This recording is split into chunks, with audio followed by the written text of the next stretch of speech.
아침의 시작을 알리는 글로벌 주식 라이브 월스트리트 모닝 브리핑 2월 9일 월요일 방송 시작하겠습니다. 여러분 안녕하세요. 저는 여도은입니다.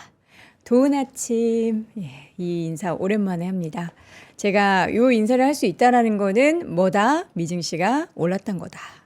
방금 전에도 저희가 GIN 컨텐츠를 통해서 지금 시점에서 오히려 하락하는 아마존을 최선호주로 꼽는다라는 이야기 여러분은 어떻게 들으셨는지 모르겠습니다. 지난 주말 사이에는 아마존이 5% 그리고 구글이 2%대 그리고 메타가 1%대 그러니까 대표적으로 돈을 쓰는 하이퍼스케일러 기업들의 주가는 하락을 했고요. 반면 엔비디아가 7%, 브로드컴이 7%, 마이크론 테크놀로지, AMD 등의 종목들도 크게 올랐습니다. 특히 브로드컴의 주가가 8% 가까이 올랐다라는 거 국장에서도 사실 금요일장에 많은 종목들 중에서 반도체 종목들이 낙폭을 줄이고 상승 전환을 했는데 이것이 시사하는 바가 무엇인지가 저는 참 궁금해집니다. 소프트웨어 기업들도 꽤 많이 올랐어요. 오라클과 팔란티어 등도 함께 반등하는 모습을 보였는데 과연 지금 이 시점에서 주말 사이에 있었던 이슈도 중요하지만 또 이번 주에는 소비자 데이터 그리고 물가지수 그리고 이번 주 또 고용 관련한 데이터들도 발표가 될 예정이고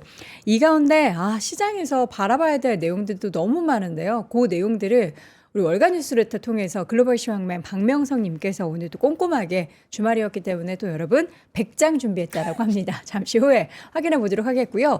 이어지는 글로벌 인터뷰에서는 에픽 투자 이름의 김기훈 대표님 모시고 지금 시장에 과연 어떤 시점으로 우리가 진입을 해도 되는지 아니면 뭐를 사도 되는지 뭐는 좀 조심해야 하는지 다양한 전략적인 부분들 짚어보도록 하겠습니다. 자, 먼저 글로벌 시황맨 박명성님 함께합니다. 어서 오세요. 네, 안녕하세요. 네, 바로 들어가도록 하죠. 오늘은 이거 미션이에요. 100장 다 채워서 하기. 오늘은 다 해요. 뉴욕 증시가 모두 올랐습니다. 2% 넘게 올랐어요. 네, 그러니까요. 3대 지수의 움직임만 보셔도 금요일에 장 분위기가 어땠는지 바로 보이실 겁니다. 네. 요거 보시면 그냥 오르고 출발해서 그냥 하루 종일 올랐습니다.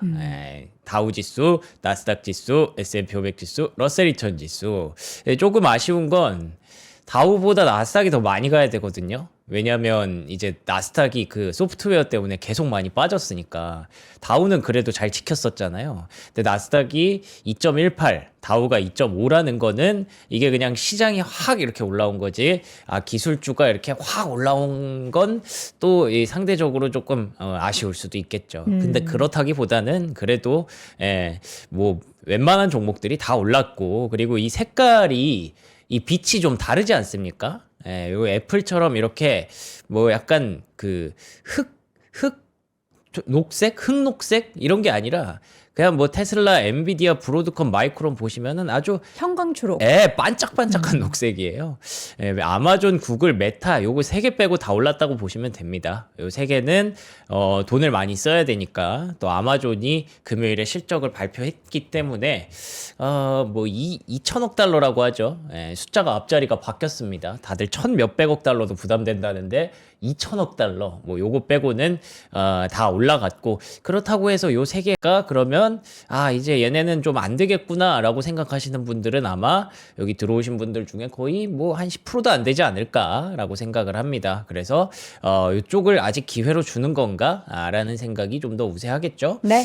중소형주도 보시는 것처럼 아주 형광녹색 아주 반짝반짝한 녹색이 들어왔고요. 뭐 일부 몇 개 종목들 빼고는 아주 편안한 그런 장세가 나타났습니다. 그래서 금리에게 책임을 다 돌리면 사실 모든 떨어졌어요. 게 설명이 가능하기는 해요. 이게 그 시장이 계속 안 좋은 기간 동안 금리가 쫙 올라갔잖아요. 그리고 나서 갑자기 이렇게 급락을 하면서 야 이게 그나마 조금 여러분들에게 희망이 될 수 있을까요? 라고 금요일 아침에 말씀드렸는데 요거 때문에 또 시장이 밸류에이션을 다시 줄 수 있었다. 역시 금리가 중요해요. 그런 것 같습니다. 뭐 이 설명이 안 될 때는 금리가 좀 중요하지 않나 싶고요. 네. 달러의 상승 탄력도 소폭이지만 둔화가 됐습니다. 그리고 금도 변동성이 완화되는 그런 모습을 보이면서 5,000달러 근처에서 등락을 이어가고 있고요. 은 가격은 아직은 변동성이 상대적으로 좀 더 커 보이기는 하죠. 그래도 역시나 마찬가지로 조금씩 그 변동성을 크기를 줄이고 있습니다. 자, 국제유가는 이란과의 이슈가 이슈가 아직 해결이 되지 않는 모습이에요. 간밤에 또 이제 트럼프 대통령은 행정명령에 서명했어요. 이란이랑 무역하면 관세. 이 명령에 서명을 했기 때문에 대화 계속 한다 그러더니 그쵸. 대화는 계속 하되 압박 수위를 계속 높이는 거죠. 네. 그래서 국제유가는 아직 60달러 위쪽에서 움직이고 있습니다. 네. 자, 이렇게 해서 유가 내용까지 확인을 해봤는데 어쨌든 금리가 조금 안정된 부분이 시장에는 우호적으로 작용을 했습니다. 네. 자, 사스. 요거 사스 논란이 계속 이어지고 있는데 사실 저는 왜 이런 논란이 생기는지 모르겠을 때 깐부형이라고 우리 불리는 젠슨왕도 왜 그러는지 모르겠다라고 네네. 하는데 여전히 아직까지 좀 그런 거죠. 그런 것 같아요. 네, 근데 논란은 있을 수 있죠. 네. 어쨌든 소프트웨어가 점점 AI가 발달하면 소프트웨어의 어떤 그 용도나 이런 것들이 우리가 생각했던 것보다는 많이 줄어들 수 있는 거는 저는 팩트라고 생각을 네. 하거든요. 근데 지금 당장 그 정도까지 AI의 그 효용이 올라왔느냐, 그걸 따지면 아직까지 이건 좀 애매한 그런 상황인데, 근데 어쨌든 뭔가 기관 투자자들이라든지 큰 돈을 움직이는 사람들 입장에서는 올해 전체를 놓고 봤을 때 그러면은 지금 당장은 요걸 팔고 요걸 사는 게 맞겠구나라는 점에서 소프트웨어 기업들이 살짝 그 무게추를 잃은 건데, 그걸 가지고 여기가 다 망한다라고 하니까 그건 좀 무리가 있다라는 부분들을 지난주에 좀 말씀을 드렸었고, 그와 관련된 논란이 지금도 시장에서 지속이 됐습니다. 자, 그래서 금요일에 크게 두 가지가 이슈가 있었는데, 첫 번째로는 이 사스포칼립스라고 하는 소프트웨어가 다 망한다라는 얘기에 대해서 논란이 이어졌는데요. 웨드부시에서는 나도 젠슨왕이랑 똑같이 생각한다. 아마겟돈 시나리오 다 망하는 거 그럴 일은 없을 것이다. 왜냐하면 소프트웨어 인프라에 내재된 데이터 포인트를 축적하는데도 수십 년이 걸렸는데 과연 그거를 한순간에 AI로 다 바꿔 이럴 수가 있겠느냐라는 거고요. 근데 반대로 컨설팅 회사인 컨스텔레이션 리서치에서는 일단은 우려 반영하는 것만큼은 팩트다. 사스 시장이 잠식될 가능성이 높고 해당 업종의 주가 수익 비율에 영향을 미칠 것이다. 지금 당장은 아니더라도 잠재적으로 그렇게 가면은 일부 조정은 나올 수 있다라고 얘기하는 거죠. 그렇지만 그쪽에서도 오라클이나 서비스나우처럼 핵심 업무 부하를 처리하는 업체들은 여전히 지속적인 수익 창출 권리를 갖고 있다라는 점에서 공존할 가능성이 더 높다라고 얘기를 덧붙였습니다. 그랬기 때문에 그런데다가 또 서비스나우 CEO도 AI가 모든 것을 대체하지는 않는다라고 얘기를 하면서 소프트웨어 ETF 쪽으로 콜옵션이 갑자기 급격하게 이만큼이 들어왔어요. 이게 참 빠질 만큼 빠졌다는 거죠. 네, 그런 것 같습니다. 이러니까 변동성이 클 수밖에 없기는 하죠. 네. 또 이렇다고 해서 갑자기 이렇게 물밀듯이 소프트웨어 쪽을 사자 막 이렇게 해서 IGV라는 ETF가 막상 많이 오르진 않았거든요. 근데 어쨌든 이 정도면은 이제 바닥이다라는 심리가 작용을 했던 것 같고요. 월가 일각에서는 스노우플레이크 같은 종목들은 AI를 돌리는데 도움이 되는 그런 업체이기 때문에 저가 매수가 필요하다. 목표 주가 $300, 현재 심각한 저평가다라는 분석이 나오기도 했습니다. 그래서 월가 일각에서는 이거 금요일에 올라가는 거 보고 이거 내가 또 저가 매수 기회를 놓친 것 같아라는 반응이 나오기도 했었거든요. 근데 아직 그렇게까지 생각하긴 좀 어려운 게 지난주에 기관들의 매도세가 꽤나 강력했습니다. 과거에 어떤 임계점을 쭉 그렸을 때 이 정도면은 생각보다 좀 많이 파는데 뭔가 흐름이 바뀌나 싶은 정도 수준까지 기관 매도세가 나왔고요. 그리고 뱅크 오브 아메리카 자료를 보니까 되게 오랜만에 그 필수 소비재 쪽으로 매수세가 좀 강하게 들어왔어요. 최근에 또 순환매가 많이 맞아요. 펼쳐지고 있는 그 상황이네요. 근데 그 순환매가 이제 08년도부터 해서 네. 항상 있었잖아요. 근데 이번에 좀 세요.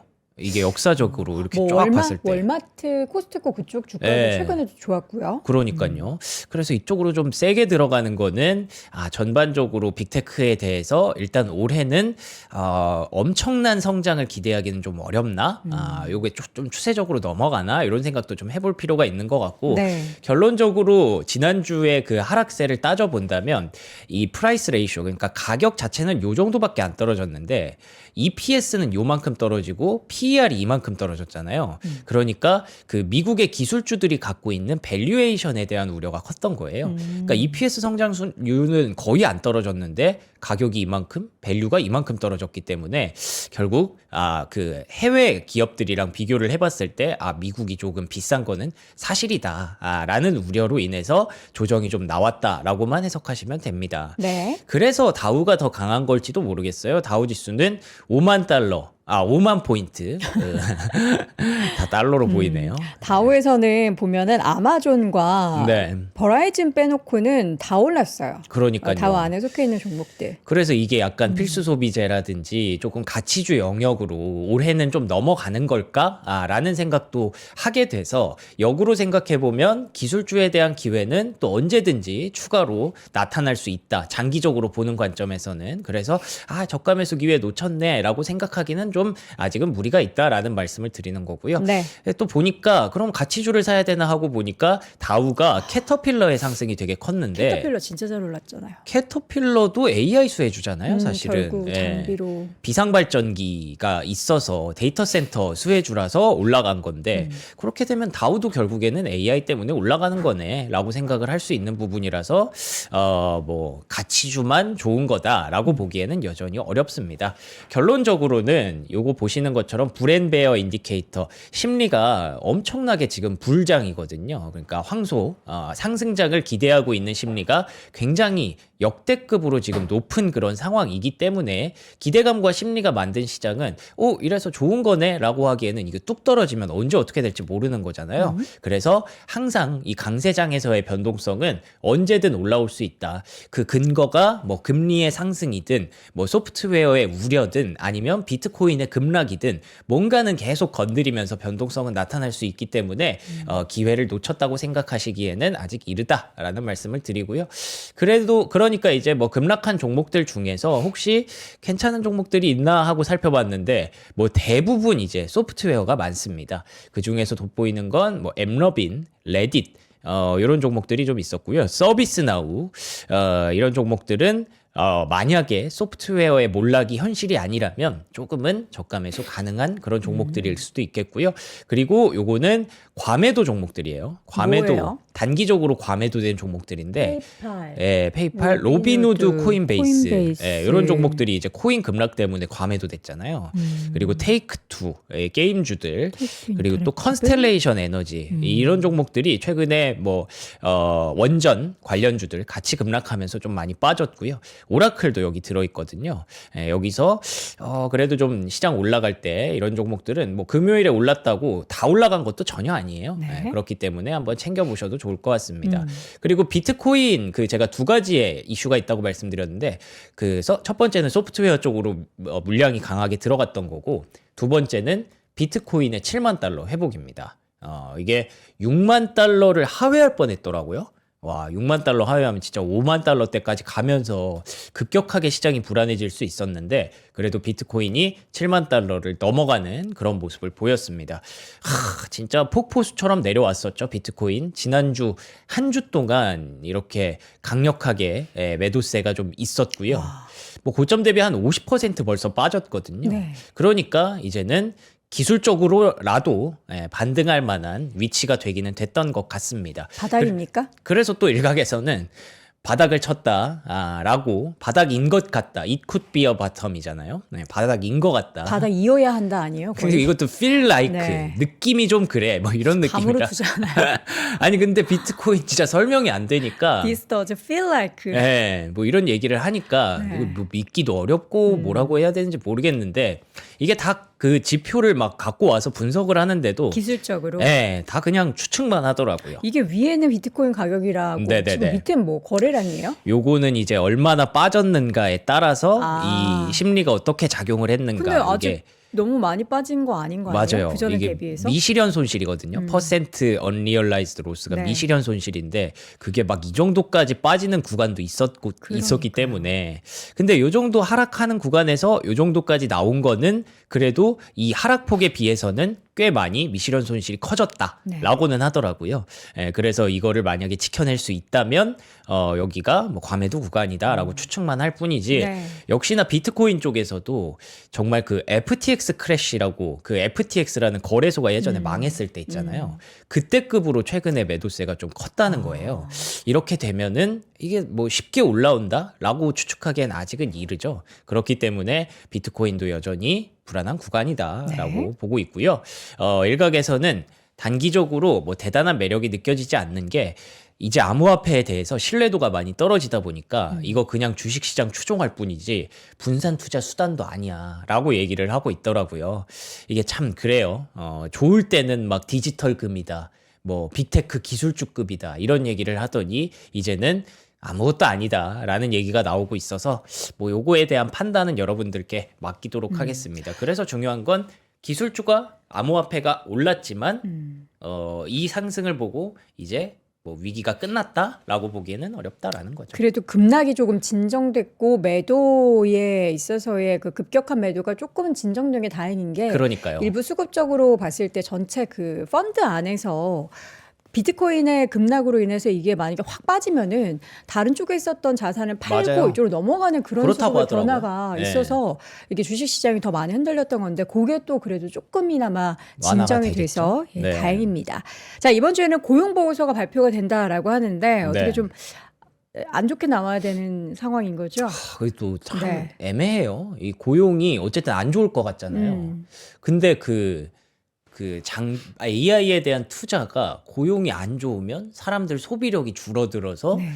그래서 또 AI 투자가 뭐 늦어질 수 있다. 막 이런 얘기로 가는 경우도 있어가지고. 해석을 또 다르게 이해할 수 있죠. 이게 되게 웃긴 게 뭔지 아세요? AI가 발전할수록 사실 필연적으로 고용은 빠질 수밖에 없잖아요. 그쵸, 대체가 되니까. 네. 근데 그러면은 사람들이 돈이 없어서 AI 투자를 못 한다라는 또 이론이 생겨나요.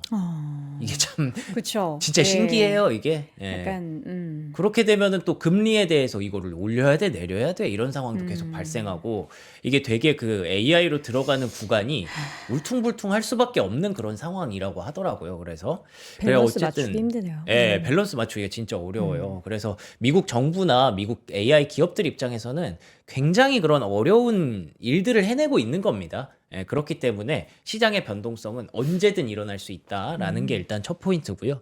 그래서 이번 주에 고용도 나오고 물가도 나와요. 과연 금리의 방향성이 어떻게 될까를 판단할 수 있는 지표가 될 텐데 이번 주 뭐 안 좋을 게 다들 뻔하게 예상을 하고 있는 그런 상황입니다. 네. 왜냐하면 지난주에 많이 나왔었죠. 뭐 졸트 보고서라든지 뭐 챌린저 해고 지표 이런 것들이 나왔는데 신규 고용을 따지고 놓고 보면 지금 뭐 거의 경기 침체 수준까지 급격하게 떨어져 있는 게 현실이라고 하고요.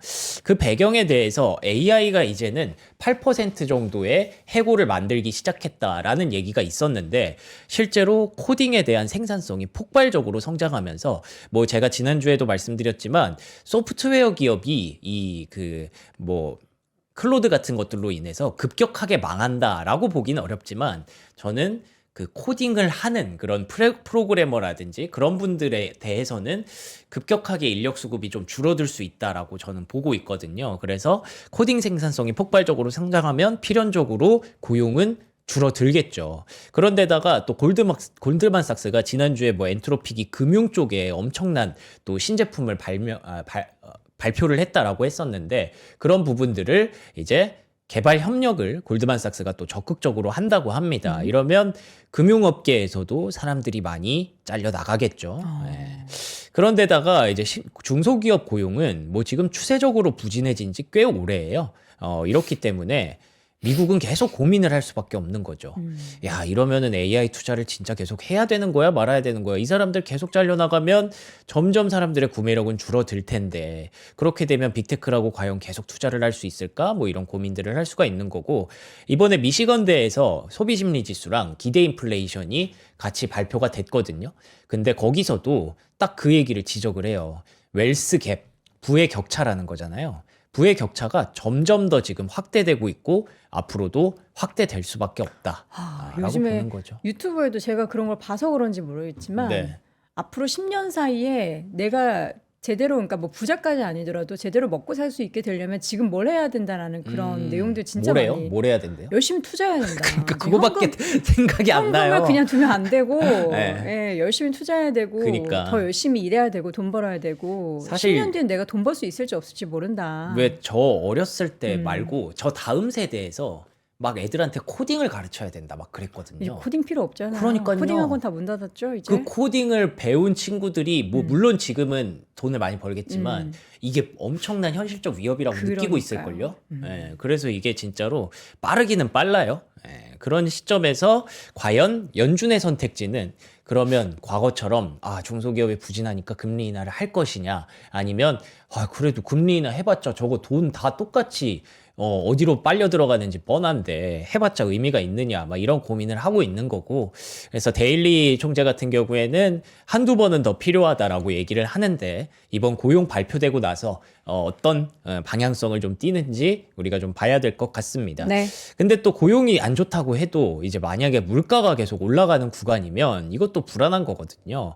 금리 인하하기에도 어려워요. 그렇죠. 그래서 미시간대 소비심리지수는 다시 반등하기 시작했고 기대 인플레이션은 다행히 좀 떨어지고 있는 구간이라서 실제로 생각보다 물가가 안 올라가면 할 수도 있겠다 싶기는 한데 오늘 또 이제 슈퍼볼이 열립니다. 슈퍼볼 또 미국에서 엄청나게 돈 쓰잖아요. 여기에. 오늘 광고비 아침 쓰고. 우리나라 시간으로 오늘 아침 8시, 9시 그때인데 저도 아까 그 말씀해 주신 것처럼 광고가 엄청 때려박았어요. 맞아요. 여기다가 뭐 늘 그렇죠. AI, 전자제품, 뭐 엔터 어마어마한 그런 광고의 대향연이 될 거고 이것 때문에 미국에서 걱정하는 게 미국이 지금 그 미국 선수들이 동계올림픽 나가 있잖아요. 네. 이탈리아에서. 근데 이 시차가 안 맞는데 슈퍼볼은 무조건 봐야 되니까 그쵸. 그 친구들이 잠을 못 잘 것 같대요. 그래서 컨디션 관리가 어려울 수 아니 있다. 자야죠. 무슨 소리예요. 예, 그래서 그런 뭐 얘기들도 나오고 있는데 뭐 그만큼 이번에 소비가 또 이렇게 팡 터지는 그런 계기가 될 수도 있어서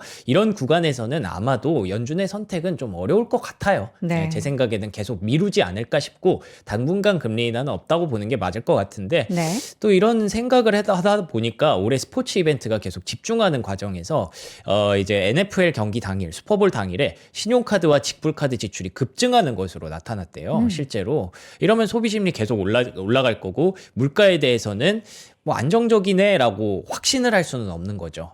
이런 상황에서도 소비가 계속 심화가 된다면 네. 그런데다가 이제 동계올림픽도 말씀드렸고 연중에는 이제 월드컵도 있을 예정이니까 이런 상황을 고려해 봤을 때 혹시 뭐 수혜주가 있을까 뭐 이런 생각도 해봤는데 일각에서는 베팅 이 얘기 많이 하더라고요. 드래프트 킹스 나와가지고 우리가 이제 도움이 될 스포츠 거다. 경기니까. 예. 그리고 또 베팅뿐만 아니라 요즘에는 뭐 그 뭐라 그러죠? 그 칼시라든지 이런 거 있잖아요. 폴리마켓이라든지 이런 거에 대해서도 확률에. 긍정적으로 보고 있는 그런 분들이 많아서 뭐 로빈후드라든지 코인베이스 같은 폴이 더 많이 운용될 것이다. 그쪽에서도 좀 보고 계신 분들이 네. 있는데 뭐 어쨌든 고용으로 시작해서 갑자기 베팅으로 끝났지만 네.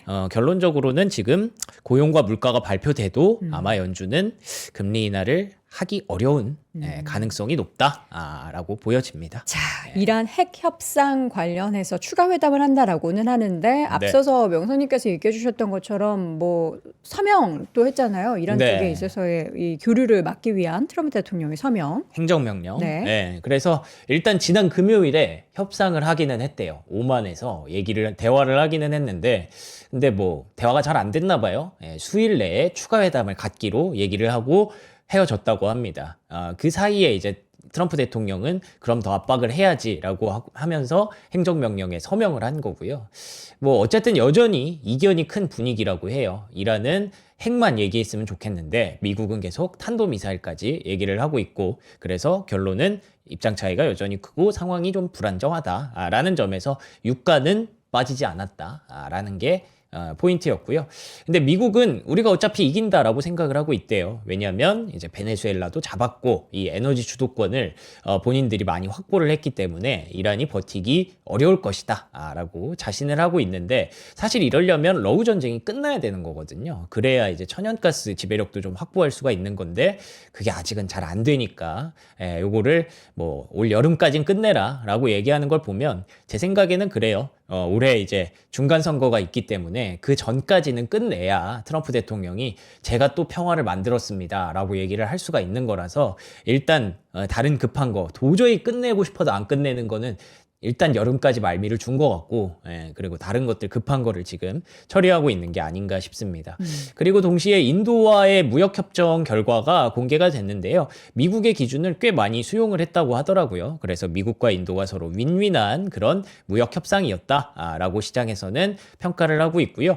인도에서 혹시 뭐 미국을 좀 압박하기 위해서 국채를 팔고 있는 게 아니냐라고 했는데, 우리 안 팔았어 라고 얘기를 하면서 뭐 유럽도 그랬잖아요. 우리 안 팔았어. 인도도 우리 안 팔았어 라고 하니까 이제 국채 금리는 조금 안정이 되는 건데, 뭐 이거는 뭐 항상 외교라는 게 앞에서는 이렇게 말하고 뒤에서는 또 칼 찌를 수도 있는 거라서 요거는 일단 그렇게 얘기만 나왔다. 좋게 분위기가 마무리됐다라는 거고요. 일본. 네, 일본 조기 총선 다들 보셨겠죠? 예상대로 자민당이 압승을 거둔 것으로 나오고 있습니다. 네. 310석 정도 얘기를 하더라고요. 그러면은 이제 되게 손쉽게 과반을 획득하게 되는 거고요. 다카이치 사나이 총재는 계속 총리로 남게 될 가능성이 거의 확실시 됐습니다. 네. 이렇게 되면 일본은 돈을 또 풀겠죠. 네, 그치만 일본 돈 푸니까 좋은 거야라고 생각하시는 분들은 아마 없을 거라고 생각을 합니다. 그렇게 되면 이제 일본의 중앙은행과 충돌이 올 수밖에 없기 때문에, 그렇게 되면 이제 또 뭐 엔캐리 트레이드 청산 우려 이런 것들을 좀 생각을 안 할 수가 없는데, 일단 이게 주말에 나온 거라서 환율의 움직임이 지금 당장 확인되는 건 아니고요. 오늘은 한번 개장했을 때 어떻게 움직이는지, 어쩌면 우리가 예상했던 결과라서 뭐 세론이 될 수도 있는 거거든요.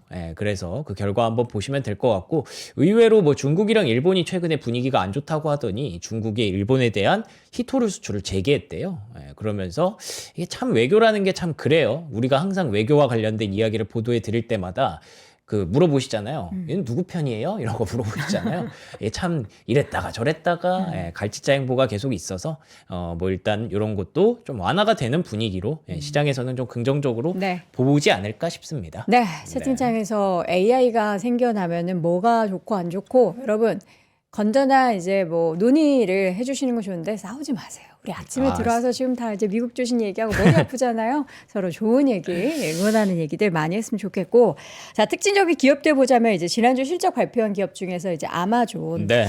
천문학적인 비용과 또 그 실질적인 수익성 사이에 간극이 벌어지면서 주가가 꽤 많이 하락을 했습니다. 네, 맞습니다. 뭐 아마존 여러분들 다 저번 주 금요일 네. 오전 기억을 하시겠죠? 실적 발표하자마자 주가가 쏟아지고 말았어요. 그래서 뭐 좀 아쉽죠. 어떻게 보면은 아마존, 알파벳, 메타만 올랐으면 뭐 나스닥은 거의 3% 올랐을 거예요. 근데 요 세 개는 이렇게 아마존의 비용 문제로 인해서 주가가 좀 하락을 했습니다.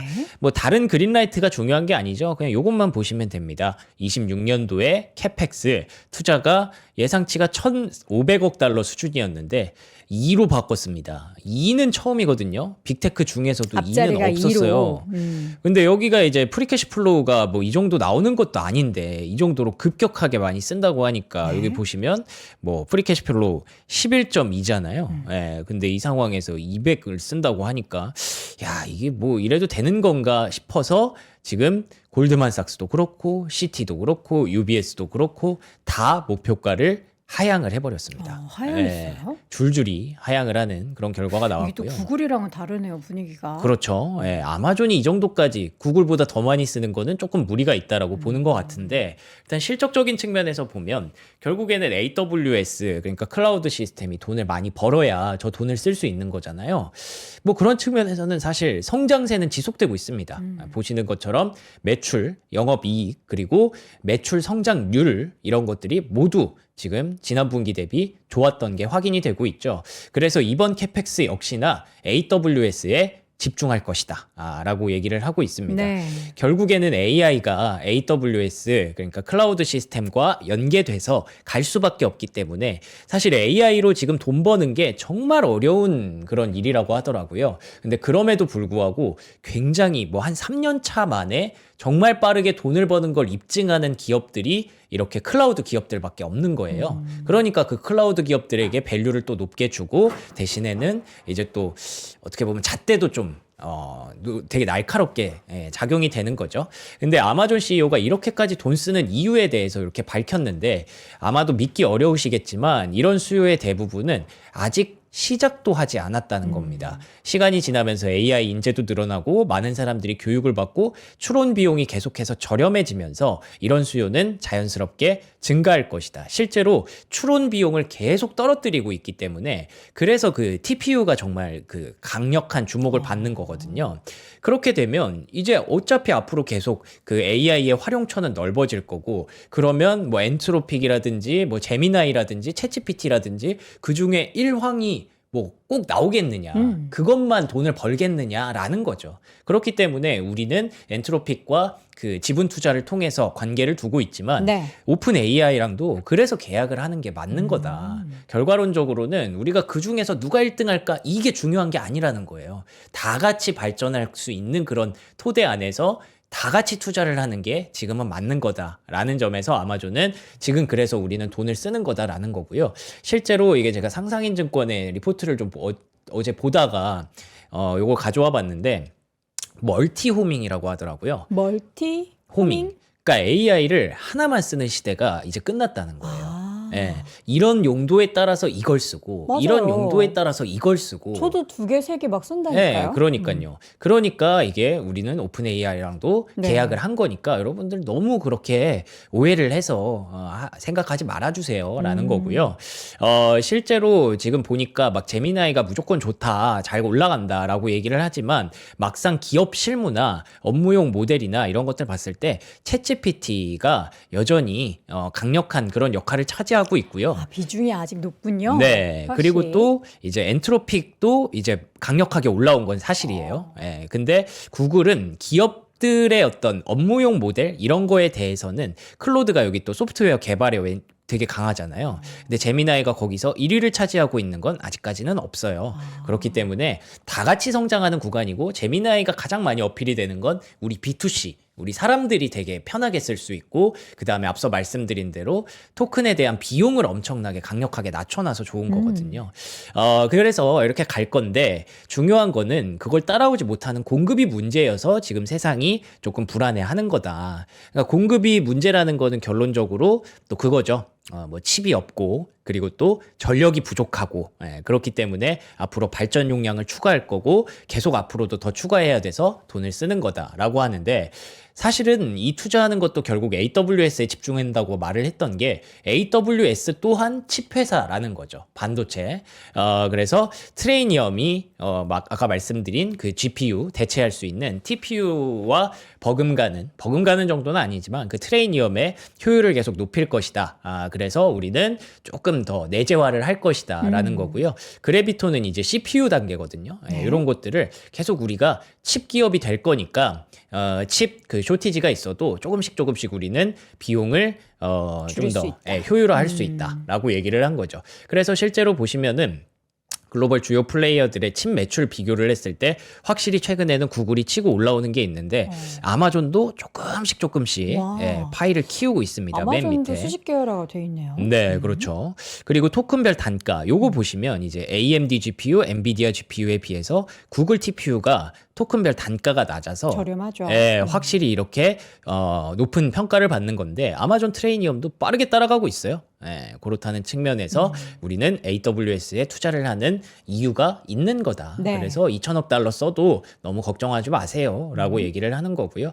그래서 올해 중반쯤이면 거의 모든 물량이 계약될 것으로 예상한다라고 하니까 아마존도 앞으로 좀 지켜볼 필요가 높을 것 같습니다. 근데 어쨌든 뭐 이런 그 어필들을 떠나서 이 2천억 달러라는 숫자 전년 대비 60% 급증, 네. 구글도 1,800억 달러 100% 급증, 메타, 마이크로소프트 막 이런 기업들이 작년에 비해서 캐펙스를 2배 이상, 2배 가까이 쓴다는 것 자체가 이게 어쨌든 좀 부담스러울 수는 있잖아요. 지금 근데 이들은 돈을 안 쓰면은 이제 죽어요. 그들만의 해자를 만들 수가 맞아요. 없는 거잖아요. 네. 그렇기 때문에 돈은 쓰는 건데 네. 금융시장에서는 이해는 하는데 저거 좀 아니지 않아? 뭔가 이런 생각을 하는 거죠. 네. 그래서 결국에는 그럴 만한가에 대해서 계속 베팅을 하는 겁니다. 예를 들면 구글 클라우드 같은 경우에는 최근에 AI로 인해서인지 클라우드 성장세가 급격하게 올라왔어요. 맞아요. 이번에 예. 40% 넘었. 그렇죠. 그죠? 그리고 아마존도 밑에서 이렇게 올라오고 있고요. 근데 마이크로소프트는 살짝 꺾여 있잖아요. 정체됐죠, 이번에. 이러니까 주가가 더 크게 이 차별화가 좀 난 거고 네. 이 광고 매출도 돈을 많이 벌고 있느냐가 중요한데 이게 또 구글의 검색 엔진 광고 매출 구조고요. 제일 위에. 메타도 잘하고 있습니다. 메타 메타의 좋죠. 광고도 잘 나오고 있고요. 그리고 유튜브 그다음에 아마존이 3등 정도 되거든요. 요 격차가 좀 커요. 구글이랑 메타는 요걸로 돈 벌고 근데 있구나. 구글이 지금 두 개인 거죠. 유튜브 예, 요게 따로, 유튜브, 맨 저기 밑에가 위에는 유튜브. 이제 웹에서. 예.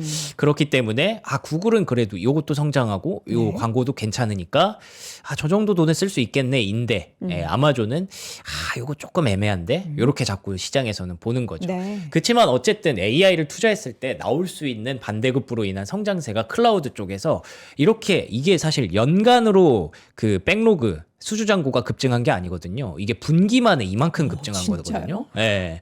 이렇다는 거는 되게 명확한 거고. 이게 3분기하고 작년 4분기 차이군요. 맞습니다. 그리고 구글 클라우드의 마진도 이렇게 그 30%까지 급격하게 높아지는 게 계속 사람 또 잘라내고 막 그러면서 마진을 높이잖아요. AI로 인한 성장세는 명확하기 때문에 모건 스탠리에서도 뭐 목표가를 내리긴 했어도 수익만 증명한다면 나쁘지 않을 것이다 라고 보고 있습니다. 그런데다가 폴리티코 보도에 따르면 공화당의 세제 개편 이후로 아마존의 세금 부담이 크게 줄었대요. 그렇기 때문에 이래서 이제 캐펙스 투자를 또 할 수 있는 거다라는 점에서 어쩌면 그렇게까지 우리가 우려하는 큰 부담은 아닐 수도 있는 거죠. 그래서 아마존 CEO가 이거 정말 특별한 기회고 이 분야에 적극적으로 투자해서 선두주자가 될 것입니다라고 얘기하는 건 돌려서 말하면 우리는 투자를 안 해서 밀려서 죽기보다 일단 투자를 해서 경쟁해서 싸우다가 죽겠다라는 뜻이거든요.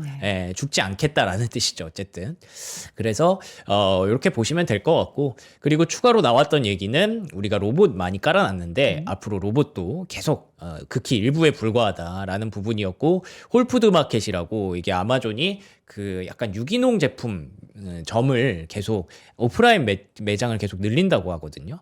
혹시 월마트에게 위협이 되나 싶었는데 전혀 아니었습니다. 월마트 주가는 올라갔다라고 보시면 될 것 같습니다. 자, 그리고 두 번째 특징주로는요. 그래서 그럼 이 돈이 어디로 가겠느냐잖아요. 결국에는 여러분들 모두 아시는 것처럼 다 반도체로 이렇게 쏟아질 가능성이 높습니다. 1조 달러 정도가 올해에는 반도체 칩 기업들에게 쏟아진다고 합니다. 그래서 그 쏟아지는 돈을 받는 기업들의 주가는 급등을 했죠. 그렇죠. 예. 그런데다가 제스턴 CEO가 또 이 얘기를 했어요. AI 인프라 구축하는데 그거 한 7, 8년은 걸릴걸? 예. 그러니까 아직도? 반도체랑 데이터 센터랑 그거 다 갖다 해서 AI가 정말 뭐 문제 없이 다니려면 우리 거 계속 써야 될걸? 이라는 말을 한 거죠. 그래서 시장이 또 좋아지니까 젠슨왕 CEO의 말을 이렇게 좀 들어준 거고 주가가 8% 가까이 급등을 했습니다. 오픈 AI랑 혹시 뭐 너네 싸운다며 그랬는데 그거를 약간 되게 퉁명스럽게 대답을 하더라고요. 제가 인터뷰를 봤는데 퉁명스럽다는 느낌은 뭘까요? 제발 그만 좀 해라. 약간 그런 느낌으로. 그런 걸로 자꾸 뭔가 불화를 만들지 말아라. 그러니까요. 분명히 말하지 않았느냐. 전 젠슨왕이 되게 젠틀한 사람이잖아요. 이렇게 짜증내면서 말하는 거 처음 봤거든요. 제발 거의. 기자님들 그런 거 그만 물어보세요. 그러니까 그게 이거였어요. 그 뭐 너네 1,000억 달러 투자한다더니 이번에 보니까 200억 달러라는데 이거 너무 줄어든 거 아니냐. 아니 그거는 예전에 내가 많이 투자하는 그 계획이었지 그걸 한 번에 투자한다고 말한 적도 없고 이번에 그 라운드 하나에 200억 달러 투자하는 거지 앞으로도 계속 투자할 건데 이거를 왜 자꾸 문제를 삼느냐라고 하면서 막 좀 몰아세우더라고요. 그래서 이런 것들 또한 지난주에 시장을 그 변동성을 일으키는 그 주 이유였는데 그것도 아니다라고 젠슨왕 CEO가 계속 거듭 얘기를 한 거죠. 그런데다가 뭐 이런저런 얘기를 찾아보다 보니까 오픈 AI가 뭐 이런 거 하드웨어 기기 만들고 있다고 했잖아요. 근데 이것 또한 HBM 가격이 너무 높아서 지연이 되고 있대요.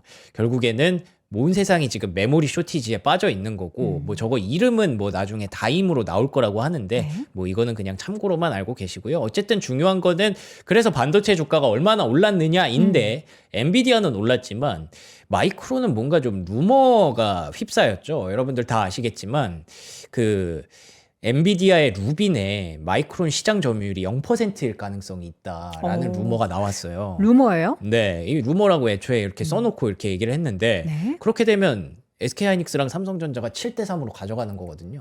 이게 만약에 사실이면 하이닉스랑 삼성전자 주가는 오히려 더 호재가 될 수도 있겠죠. 예, 뭐 근데 아직 루머니까 뭐 그냥 참고만 하시고요. 근데 가만히 놓고 봤을 때 이제 낸드 기업들도 한번 보니까 뭔가 탄력이 조금 약해진 것 같기도 해요. 그동안 가파르게 예, 올랐으니까. 그러니까요. 예. 그래서 이번에 급락과 변동성이 어쩌면 메모리 반도체로 돈이 들어가는 건 맞지만 최근에 그 많이 올랐으니까 약간 좀 숨고르기로 작용을 하나 싶기도 해서 뭐 참고하셔야 될 것 같습니다. 네. 만약에 반도체 주가들이 꺾이면 언제쯤 꺾일까라는 생각을 해봤거든요. 너무 우리가 믿고 있잖아요. 근데 그 캐펙스 정점론인 것 같아요. 그러니까 돈을 근데 그걸 또 얘기하는 게 저는 또 반대인 게 캐펙스 이제 투자할 만큼 다 했어. 이제 돈 열심히 벌 거야. 벌고 있어라를 또 증명하면 되잖아요. 맞아요. 네. 돈을 많이 벌면 어. 캐펙스 더 높아질 수 있는 그럼 거거든요. 캐펙스를 굳이 투자 안 해도 우리는 지금 돈 잘 벌고 있어. 아, 나중에 또 몇 년 돼 보니까 이거 돈 더 잘 벌려면 또 투자해야겠네. 네. 이거지 또 캐펙스 투자가 꺾인다고 이거 그만 투자 이거 못 하는 거 아니냐 뭐 이런 식으로 또 부정적으로 생각하는 건 또 아닌 것 같다는 근데 생각이. 그게 또 이제 펀더멘털이잖아요. 우리가 그렇게 생각은 하잖아요.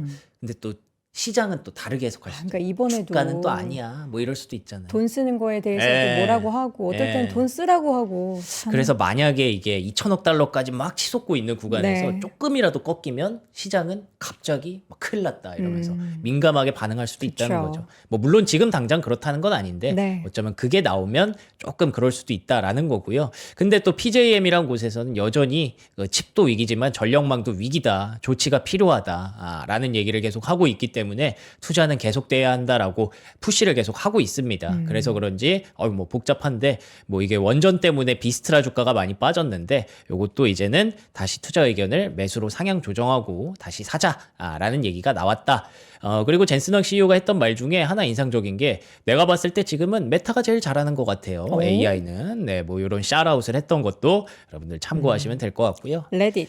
요 실적주는 그냥 빠르게 쭉 보시면 될 것 네. 같습니다. AI 관련주 중에 레딧 뭐 우려 대비 좀 선방을 했습니다만 주가가 많이 빠졌죠. 근데 아까 말씀드린 대로 AI 수요가 이제 시작이면 레딧이 올라가고 내려갔던 게 레딧에서 데이터를 많이 가져온다라고 했다가 생각보다 점점 줄어드네라고 해서 많이 빠진 거거든요. 근데 AI 수요가 이제 시작이고 앞으로 그 3대장 LLM 3대장이 점점 더 세상을 뭐 그 가져가게 된다면 레딧에서도 계속 데이터는 가져가지 않을까라는 점에서 매수 의견을 재확인했다는 거고요. 블룸에너지 뭐 이거는 뭐 설명이 필요가 없죠. 의심의 여지가 없는 연료전지 기업 실적도 좋았고 주가도 괜찮았습니다. 네, 아이렌이 좀 아쉬웠죠.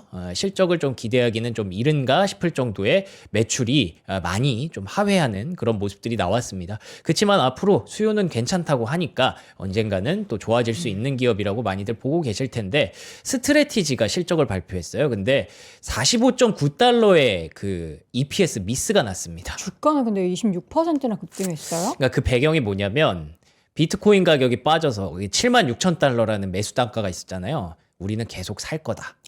라는 얘기를 했습니다.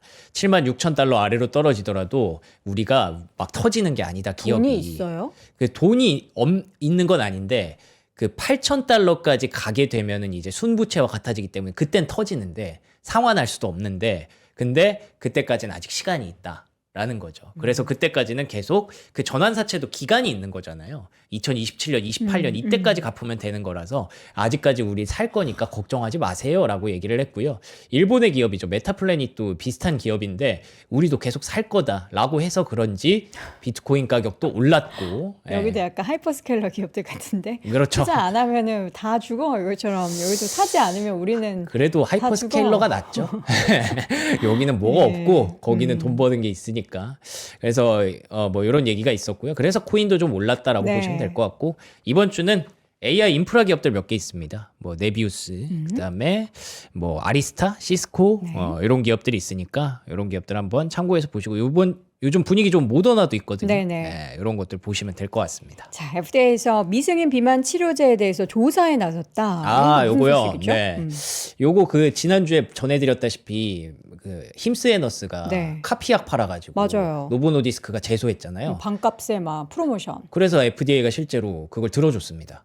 네, 오. 그래서 미승인 난 거 하지 마라고 했고 네. 일라이릴레랑 노보노디스크는 올랐는데 보니까 확실히 요즘 마운자로가 실적이 좋기는 하더라고요. 근데 알약이 나왔으니까 그건 또 달라질 수는 있는 건데 이번 실적 기준으로는 일라이릴리가 확실히 좀 압승이긴 합니다. 근데 반대로 힘스에너스는 그래 뭐 어쩔 수 없지 FDA가 이러는데 하면서 폐장 후에 주가가 16% 폭락하는 그런 사태를 맞이하게 됐고요. 자 그리고 뭐 넷플릭스와 워너브라더스에 대해서도 합병을 법무부가 좀 광범위하게 조사를 한다고 해요. 이건 참 끝날 때까지 끝나는 게 아닌 그런 이슈라서 한번 또 가져와 봤고요. 이건 뭐가 뭐 도움이 될지 모르겠는데 스페이스X가 화성보다 달에 먼저 간다고 합니다. 지금 라이브로 되고 있었어요. 그게 저도 약간 아침에 그거 보면서 네. 왔는데 보면서 올 수는 없죠. 여기 와서 틀었는데 달 탐사선 팔콘 9 발사 요 오. 내용이 라이브로 지금 막 나오고 있더라고요. 그래서 다음 달에 이제 달 간다는 얘기가 굉장히 네. 많은데 뭐 그런 얘기가 일단 있었고 테슬라는 그 와중에 중국의 AI 트레이닝 허브를 개설했다고 해서 이거 네네. 뭐 하는 건가 찾아봤더니 자율주행은 확실히 중국이 좀 빠를 것 같아서 그쪽에다가 데이터 가지로 들어간다고 합니다. 그리고 마지막으로는 뭐 스텔란티스 급락을 했는데 네. 요거는 이미 지난주 금요일 LG엔솔 주가에 좀 반영이 된 것 같아서 네. 뭐 참고만 하시면 될 것 같습니다. 자, 잠시 후에는 저희가 요 내용을 가지고 김기훈 대표를 모시고 이제 펀드 매니저 생활을 이제 17년 넘게 하셨기 때문에 지금 우리가 그래서 어떤 전략을 취해야 되는지를 물어보도록 하겠고요. 그 전에 앞서서 저희가 또 이제 배 채우고 가야죠. 오늘은 뭐냐? 경복궁 갈비 가지고 왔습니다. 경복궁 LA 갈비 가지고 왔는데 요것도 설 연휴만 되면은 저희 어머니도 항상 갈비를 해주셔요. 그래서 아유 침 나와라.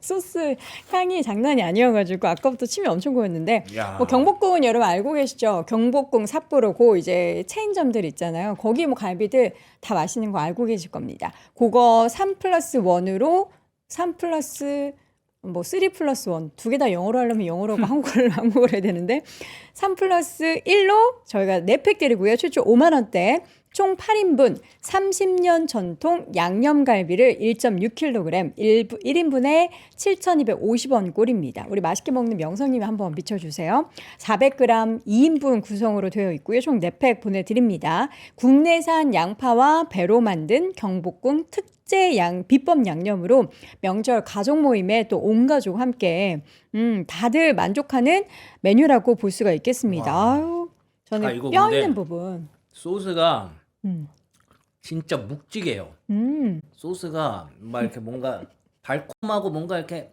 가볍게 톡 치고 들어오는 게 아니라 와 이거 완전 진하다. 예. 고기의 그 묵직함을 완전 살려주는. 너무 맛있다.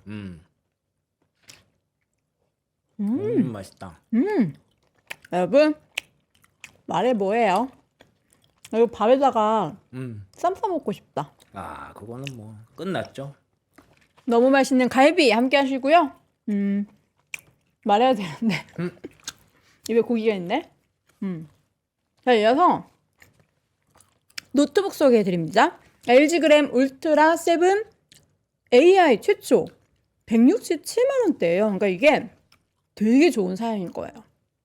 보니까 최신형 14세대 램 16기가 그리고 SSD는 1TB 인텔 코어 울트라 7 155H 뭘까요? 울트라 7 되게 좋은 건가요?